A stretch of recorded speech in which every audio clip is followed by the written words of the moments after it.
साथियों नमस्कार, मैं हरीश चंद्र बर्णवाल।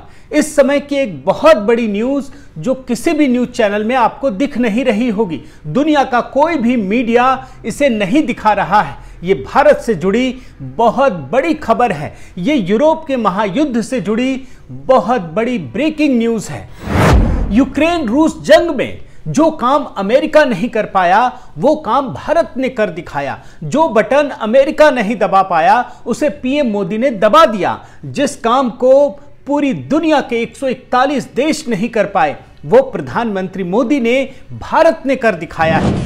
मैं पूरी खबर बताऊं उससे पहले यह जानना जरूरी है कि रूस यूक्रेन युद्ध में भारत ने पूरी नैरेटिव को बदल कर रख दिया है। जी हां, यूक्रेन रूस के महायुद्ध में जिस प्रकार से रूस को पूरी दुनिया ने अलग थलग कर दिया और यूक्रेन के प्रति सहानुभूति की खबर उठ रही थी, आज इस कार्रवाई के बाद यूक्रेन की ज्यादतियां भी पूरी दुनिया को दिखने लगी हैं। मैं आपको दोनों खबर एक एक करके बताता हूं। पहले आप ये देखिए किस प्रकार रूस ने यूक्रेन में 6 घंटों के लिए बमबारी रोक दी है। आप यूक्रेन में भारतीय दूतावास की एडवाइजरी देखिए। इस एडवाइजरी से आपको बहुत बड़ी खबर पता चलेगी जो इस समय मीडिया से पूरी तरह से गायब है। अब आप ये ट्वीट देखिए, इसमें आपको पूरी बात क्लियर हो जाएगी। इसमें क्या लिखा है? The Russians apparently agreed to a 6-hour window for allowing safe passage to all Indians in Kharkiv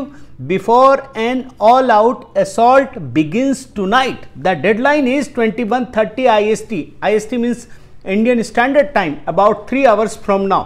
दूसरा ट्वीट देखिए, the Russian safe passage offer came after India's urgent request. अब मैं आपको ये पूरी खबर हिंदी में बताता हूं। खार्किव से इस रास्ते पैदल निकल रहे इंडियन स्टूडेंट्स जान बचाने को कुछ घंटों की मिली है मोहलत। अब जो भारतीय दूतावास ने एडवाइजरी जारी की उसका हिंदी तर्जुमा भी आपको पढ़कर सुनाता हूं। खार्किव में रह रहे सभी भारतीयों को जरूरी सलाह, अपनी सुरक्षा के लिए खार्किव खरह को तुरंत छोड़ दें। जितनी जल्दी संभव हो सके पेसोचीन, बाबाए और बेजली यूडोवोका की ओर बढ़ें। हर हाल में उन्हें यहां पर यूक्रेन के समय अनुसार 18 बजे तक यानी शाम 6 बजे तक पहुंचना होगा।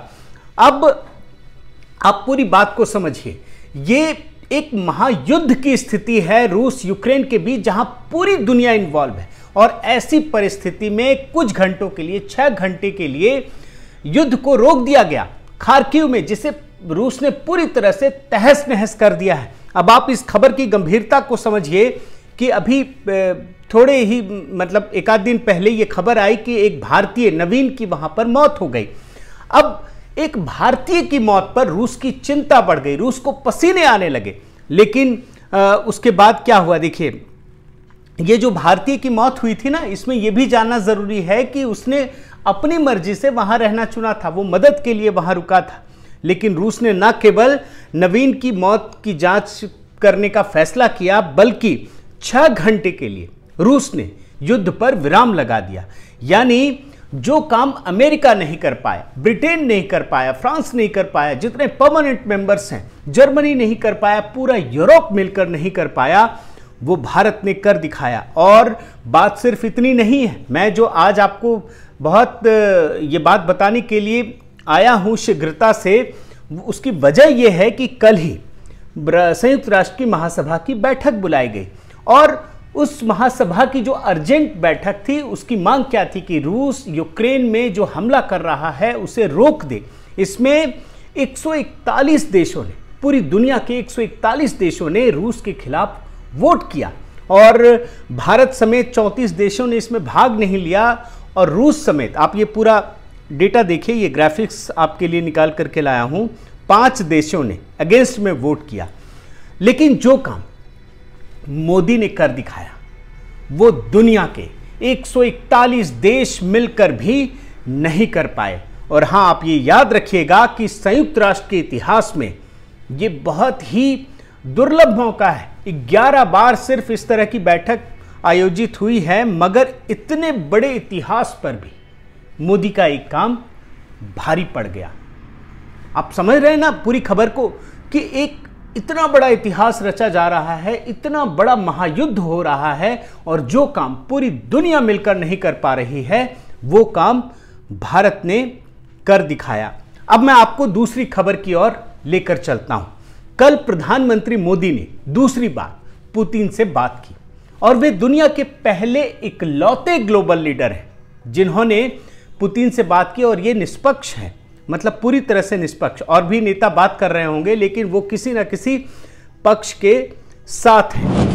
अब मोदी ने पुतिन से बात की, ये बहुत छोटी खबर नहीं, क्योंकि जो घटनाक्रम चल रहे हैं, जिस तरह से हालात तेजी से बदल रहे हैं, ऐसी परिस्थिति में मोदी का पुतिन से बात करना बहुत ही महत्वपूर्ण है। इस युद्ध में एक इंपॉर्टेंट पड़ाव की तरह आप देख सकते हैं, क्योंकि मतलब जो इस बातचीत के बाद जो खबर आई उससे पूरी दुनिया हैरान रह गई। जो क्रूरता यूक्रेन में दिखाई दे रही थी, जिसे भारत बता नहीं पा रहा था, उसे रूस ने कह दिया। आप रूसी सरकार का ये ट्वीट देखिए, इसमें क्या है, ये रात का ही ट्वीट है, फ्रॉम ब्रीफिंग बाय। अब ये रूसी सरकार के हिसाब से, according to our information Ukrainian authorities forcibly keep a large number of Indian students in Kharkov who wish to leave Ukrainian territory and go to Belgorod।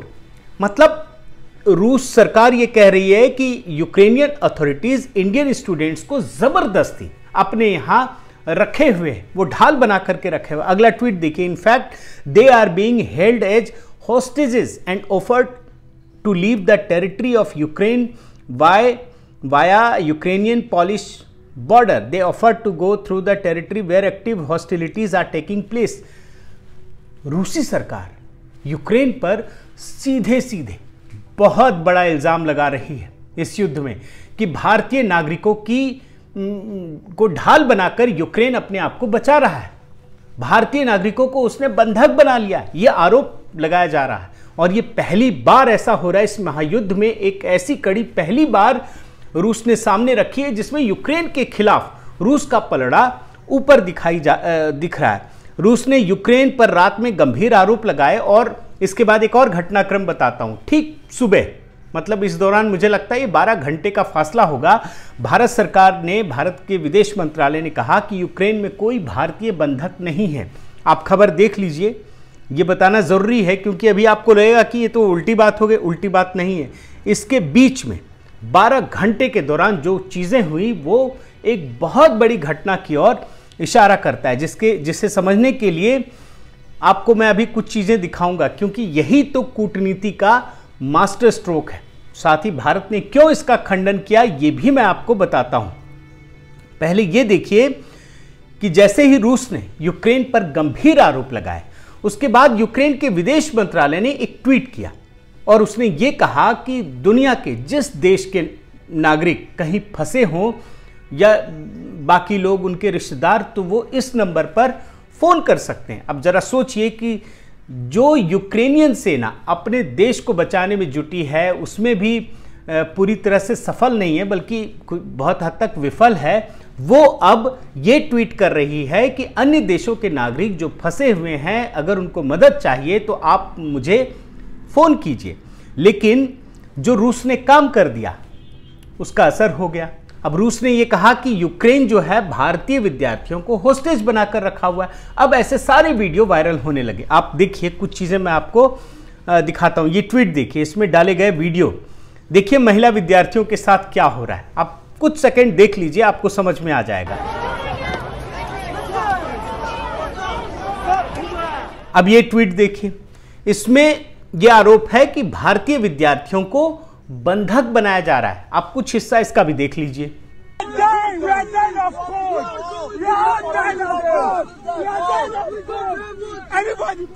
अब इस ट्वीट को देखिए। इस ट्वीट में यह दावा किया गया है कि एक भारतीय नागरिक जो गुजराती भाषा में बता रहा है कि किस प्रकार यूक्रेन की सेना भारतीयों को निकलने नहीं दे रही है।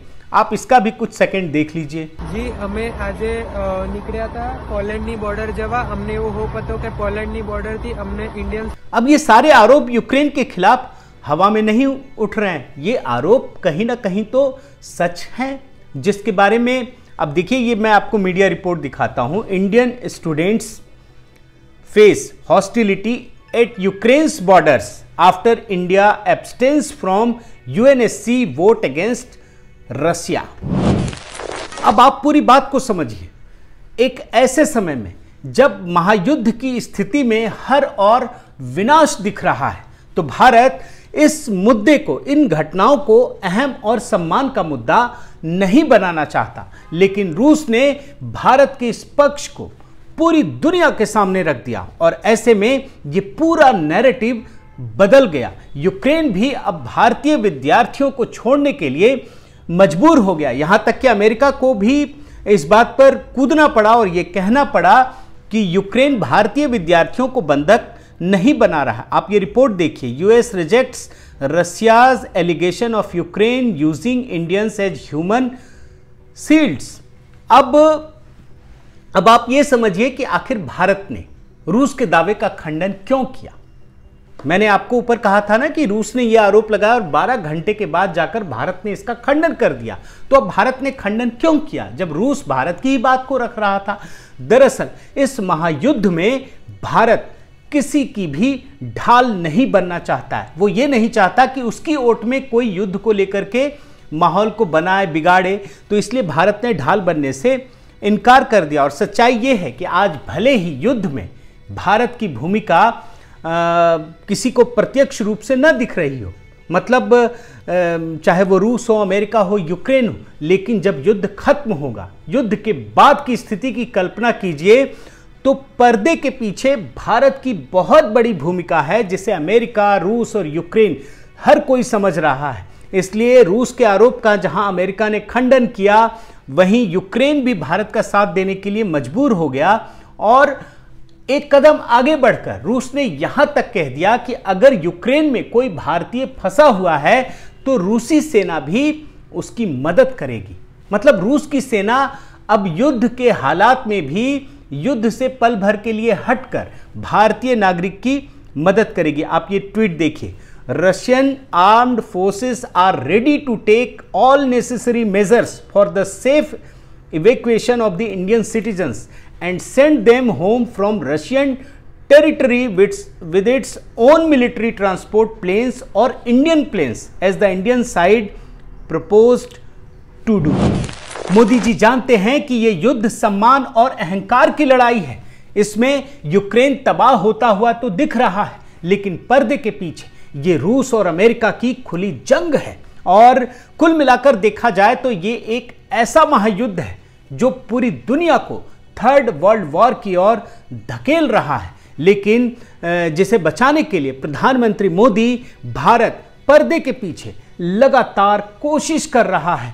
और इसका अंदाजा पूरी दुनिया को उस समय हो गया जब कुछ घंटे के लिए ही सही इस ग्लोबल वॉर में भारत ने पॉज का बटन दबा दिया और पूरी दुनिया को युद्ध की विभीषिका के बीच भी एक ऐसी परिस्थिति दिखाई पड़ी जहां प्रधानमंत्री मोदी की भूमिका बहुत ही प्रभावशाली सिद्ध हुई है।